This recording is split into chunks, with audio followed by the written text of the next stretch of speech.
عمران خان نے تو آج کہا کہ جنرل فیض حمید کا کوئی تعلق نہیں ہے اسے، لیکن حکومت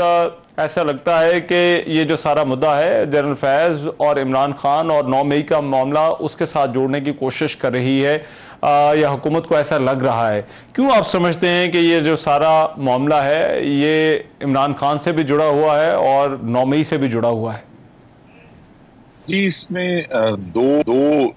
بڑے واضح کہتے ہیں ٹائم پیریڈز ہیں جن کو ہمیں چیک کرنا ہے۔ ایک تو یہ ہے کہ جو ابھی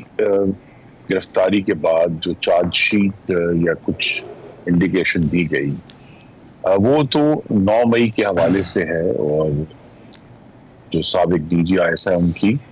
بعد از ریٹائرمنٹ جو ان کی ایکٹیویٹیز تھی ان کے بارے میں ہے۔ تو اس میں بھی چونکہ 9 مئی اس میں شامل ہے تو بہت ایک سنجیدہ ایشو اٹھتا ہے کہ کیا، اور اس پہ یہ پہلی دفعہ نہیں ہے، اس سے پہلے بھی کچھ اعلیٰ ترین فوجی افسران کے کورٹ مارشلز بھی ہوئے، ان کو برخاست بھی کیا گیا 9 مئی کے فوراً بعد، اگر آپ کو یاد ہو تو۔ لیکن اگر اس پہ کوئی وائڈر کنسپیریسی ہے، کیونکہ اس کی جو ممکنات ہیں وہ زیادہ ہیں کہ اگر ایک ہی دن پورے ملک میں جو دفاعی تنصیبات یا کنٹونمنٹس پر حملہ ہوتا ہے تو یہ جو ایک اس پہ ضرور کہیں نہ کہیں کوئی تزویراتی یعنی اسٹریٹجک سوچ تھی، اور اس اسٹریٹجک سوچ میں کون شامل تھا؟ میں آپ کو یہ ضرور بتا سکتا ہوں، جیسے گجرانوالہ میں 9 مئی کو جو ضلع میں مختلف احتجاج ہو رہے تھے، ان کو باقاعدہ طور پہ اب یہ نہیں معلوم کہاں سے کہا گیا، لیکن یہ کہا گیا کہ وہ جو ہمارا راہ ویلی کا کنٹونمنٹ ہے اس کے دروازے پر جمع ہوں اس شام کو۔ تو لہذا کسی نے اس کو مجتمع کیا اس سارے احتجاج کو ایک خاص فوکس کی طرف۔ اس طرح جو ہم دیکھتے ہیں اور کوئی وجہ سمجھ نہیں آتی کہ شہیدوں کی جو یادگاروں کی بے حرمتی ہے یہ کیوں ہوئی اور کیسے ہوئی، اور اس پہ ایک بڑا سوالیہ نشان ہے کہ پاکستانی جو اپنے شہیدوں کو بہت تکریم دیتے ہیں، وہ کس طرح، وہ کون لوگ تھے جنہوں نے یہ کیا؟ تو بہت سارے سنجیدہ سوالات ہیں، اور اس کے سوالات کے جوابات جب اس تفتیش میں سے آئیں گے تو پھر چونکہ اس 9 مئی کے اگر کوئی بینیفیشری تھا، جو کہ عام طور پہ تفتیش میں سوال پہلا یہی ہوتا ہے کہ اگر یہ جو کام کیا گیا اس کا فائدہ سب سے زیادہ کس کو ہونا تھا، اس کا نام عمران خان ہے، تو لہذا ان کا نام تو آئے گا کہ صرف یہ کوئی خلا میں تو سازش نہیں ہوئی تھی یا سوچ نہیں تھی، یا اگر وہ 9 مئی کا احتجاج تھا تو اس سے کیا حاصل کرنا چاہتے تھے؟ پشاور میں ریڈیو پاکستان کو جلا کے اور 150 جانوروں کو جلا کے اور جناح ہاؤس کو جلا کے، یہ ان سوالات کے جوابات آنا بھی باقی ہیں، اور بہتر یہی ہے کہ وہ ایک باقاعدہ تفتیش کے ذریعے عدالت میں، چاہے وہ ملٹری کورٹ ہو، اس میں پیش ہوں، تاکہ پھر بعد میں اس پر جو ہے وہ پاکستان کی تاریخ بھی تھوڑی سی کچھ درست ہو، جس کو بڑی ضرورت ہے، اور ہم بھی بطور ایک اسلامی جمہوریہ آگے بڑھ سکیں۔ لیکن اس پہ خرم دستگیر صاحب 2 نام اور آ رہے ہیں جن پر اس گرفتاری کے بعد بحث ہو رہی ہے۔ ایک تو جنرل باجوہ کا ہے، حالانکہ اس پر تحریک انصاف بھی ان پر الزام لگا رہی ہے کہ ان کی حکومت انہوں نے گرائی، اور دوسرا سابق چیف جسٹس ثاقب نثار کا ہے، ان کی طرف سے تردید تو آ گئی ہے۔ تو جس طرح سے آپ کہہ رہے ہیں کہ یہ سوالات ہیں یا یہ اشارے مل رہے ہیں، تو کیا آپ کو لگتا ہے کہ یہ سارا معاملہ ان کے ساتھ بھی، ان 2 ناموں کے ساتھ بھی جو ہے وہ جڑا ہوا ہے؟ دیکھیے، ان کا، میں اپنی ذاتی رائے دینے لگا ہوں، میرے خیال میں ان کا بہت گہرا کردار تھا، لیکن کیا اس میں اتنی سفیشنٹ ایویڈنس ہے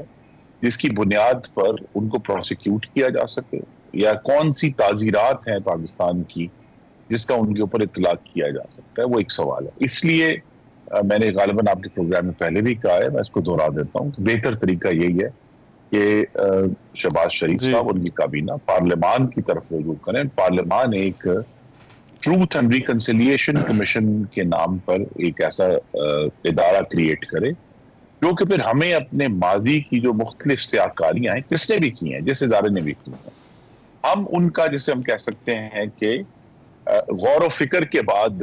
ان کا شمار اور حساب کر سکیں۔ انگریزی میں جملہ ہے ریکننگ ود دا پاسٹ۔ ہمیں وہ جو ریکننگ ہے وہ کرنی ہے،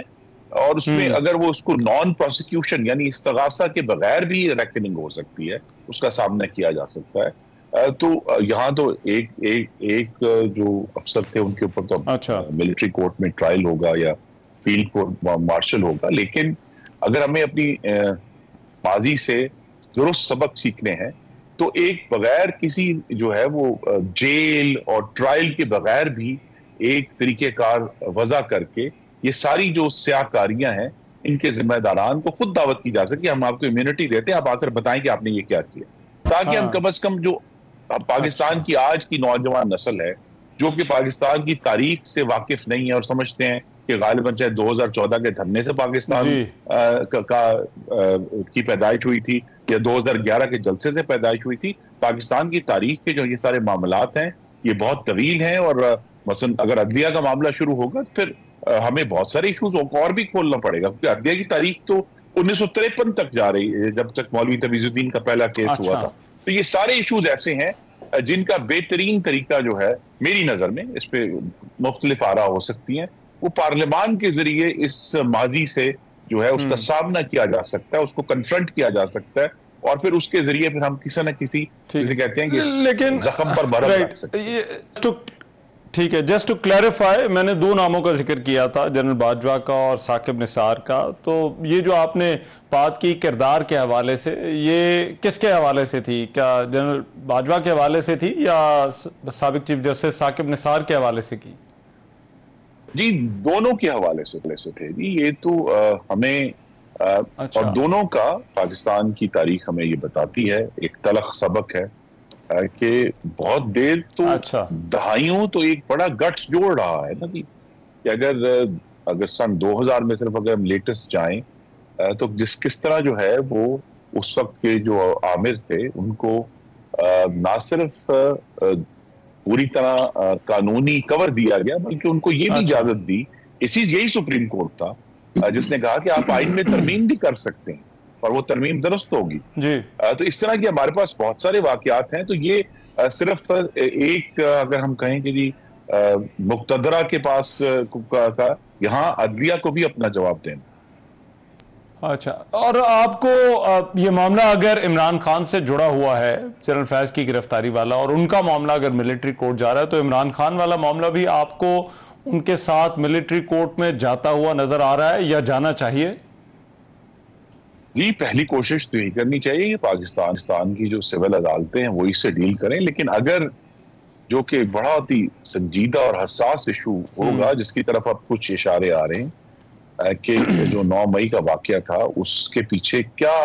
مقصد کیا تھا, اور اگر مقصد یہ تھا کہ پاکستان کی مقتدرہ کے اندر سے کوئی بغاوت کروائی جائے اور یہ امپریشن دیا جائے, یہی سمجھ آتا ہے کہ اس 9 مئی کے واقعے کو, اور تو کوئی جو ہے ہمیں منطقی نتیجہ نظر نہیں آتا. تو پھر اگر یہ اس پہ ثبوت اور شواہد آتے ہیں پھر تو معاملہ وہاں تک جائے گا, لیکن اگر وہ نہیں ہے تو پھر سول عدالتوں میں اس کو ہینڈل کرنا چاہیے. ٹھیک, اب اس میں خرم دستگیر صاحب پی ٹی آئی کا یہ کہنا ہے کہ یہ سب کچھ جو ہے وہ کیا جا رہا ہے عمران خان کو مزید عرصہ جیل میں رکھنے کے لیے. اس تنقید کو آپ کس طرح سے دیکھتے ہیں؟ کیا واقعی یہ نئے کیسز جو ہیں وہ, ان کی تنقید تو یہ ہے کہ یہ اسی لیے بنائے جا رہے ہیں؟ یہ تحریک انصاف کا جو پاکستان کے عوام کو دھوکہ دینے کا ریکارڈ ہے, ان کی تو آپ کسی بات پر یقین نہیں کر سکتے, اور وہ ہر چیز پر لیش آؤٹ کرتے ہیں ایک دن کی ہیڈ لائنز لینے کے لیے. انہوں نے بھی جواب دینا ہے. وہ آ کر ہمیں بتا دیں کہ 9 مئی اگر ان کا یہ کہنا ہے کہ جی آج بھی ضرورت ہے رحمان صاحب کہ ان کو ویڈیوز دکھائی جائیں تو پھر وہ مانیں گے. پورے ملک میں ہزاروں ویڈیوز ہیں کہ انہوں نے شہیدوں کی یادگاروں کی بے حرمتی کی ہے, انہوں نے پاکستان کی املاک کو, دفاعی املاک کو آگ لگائی ہے. اور اگر کچھ نہیں جواب دینا تو پھر پشاور میں جو 150 جانور جلائے اس کا ہی جواب دے دیں کیوں انہوں نے منڈی کو آگ لگائی, کیا حاصل کرنا چاہتے تھے, کیا مقصد تھا. ان کو ابھی انہوں نے بہت سارے جوابات دینے ہیں, اور ایک شخص کی رہائی اور نہ رہائی, میری تو ان سے یہ بہت ایک سفارش ہوگی کہ وہ اس پر فوکس کرے کہ ان کے پاس خیبر پختونخوا کے لوگوں کی جان و مال کی حفاظت کی ذمہ داری ہے. ہمیں بتائیں وہ کیسے کریں گے. وہ پارلیمان میں ان کی ایک بہت بڑی تعداد موجود ہے. وہ آ کر ہمیں بتائیں کہ پاکستان کی مہنگائی اور پاکستان میں جو دہشت گردی ہو رہی ہے، پاکستان میں جو جمہوریت کے مختلف معاملات ہیں، ان کے کیا حل ہیں. تو بجائے یہ کہ وہ سارا صبح سے شام تک ایک شخص کی رہائی کے لیے اس پر فوکس ہے، اور جس مقصد کے لیے میرے خیال میں پاکستان کے عوام نے ان کو جو 31% ووٹ دیے ہیں، اس سے تو وہ بالکل ہی اپنی ذمہ داری سے فرار ہیں. اور یہ بھی بات ہے کہ ان کو اگر 31% کے اوپر وہ اصرار کرتے ہیں کہ جی ہمارا 31% ووٹ ہے تو اس کا احترام کیا جائے، تو پھر انہیں اس سے جو ہے وہ دگنے ووٹ، بلکہ دگنے سے بھی زیادہ ووٹ لینے والے جو جماعتیں ہیں 69% جن کی آج وفاقی حکومت ہے، ان کا بھی احترام کرنا ہوگا. تو جب تک وہ باہمی احترام کی بنیاد پر، انہوں نے ووٹ لیے، ہم نے بھی ووٹ لیے ہیں، تو لہٰذا اگر باہمی احترام کی بنیاد پر بات کرنی ہے تو ہم تیار ہیں. لیکن اگر مستقل طور پر وہ برسر پیکار ہی رہیں گے اور صرف دھمکیوں پر جو ہے وہ اپنی سیاست کریں گے، تو پاکستان کو اس وقت سب سے زیادہ ضرورت، پاکستان کے عوام کو ضرورت یہ ہے کہ انہیں معاشی اور سیاسی استحکام دیا جائے تاکہ پاکستان آگے بڑھ سکے، پاکستان ترقی کر سکے. اور اس وقت پاکستان کی ترقی اور پاکستان کے استحکام کو اگر کوئی قوتیں جو اس وقت ڈسرپٹ کر رہی ہیں، ان میں سے ایک تحریک انصاف بھی ہے.